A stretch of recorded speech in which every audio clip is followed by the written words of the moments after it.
Yeah, ba't kailangan shot? May ulit? Aray ko.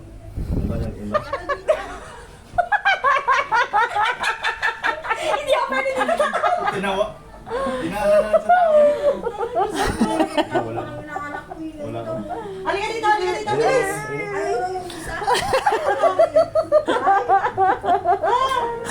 Nawala ba din yung antok mo? Mawala talaga ang tok Hindi nila. masakit sa akin eh, kuya ko na. Braso lang naman ulit nabuhay.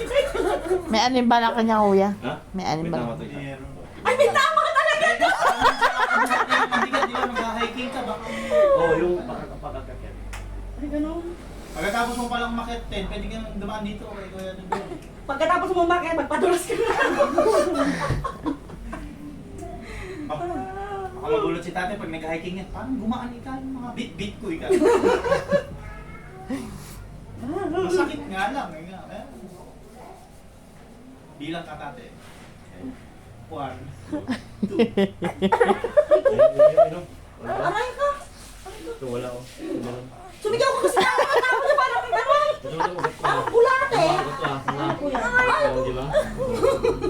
Wala, no? Meron, no? Oh, meron. Parang ka pala kanina sinan. Kanina sinan, nagpupikit. Sabi mo mo. Mamaya ikaw tatawanan na. Tawa ka lang. Braso ng akin. Oh, ay, Diyos ko, sakit. Ay, sakit. Sarap niya. Wait. Kuya Dong, baka biglang sipain yung mukha mo. Kung makikita mo yung ginagawa sa tatay, hinihimas ka lang. Oh, Ayun. walang gigil. Ayun.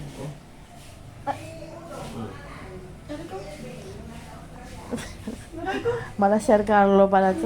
Hindi lang maingay. Si bakla kasi maingay eh. Balik naman yun ay. Kaya ganun talaga yun. Tatay, tayo sa kamay. Ayun. Minsan nga dito dali pag pinindot mo dali may masakit di ba sa'yo? Pag dito sa ganito. May masakit sa ganito. Pag nakita ni mama, lalo nang natakot. Sinisilip pa yata ni tatay kung anong ginagawa sa kanya. Sabi niya kayo baka daw magkalas-kalas yung buto niya. Hindi na si mama makakapagbaraha. Ay, tatagin ko nga to. Ma!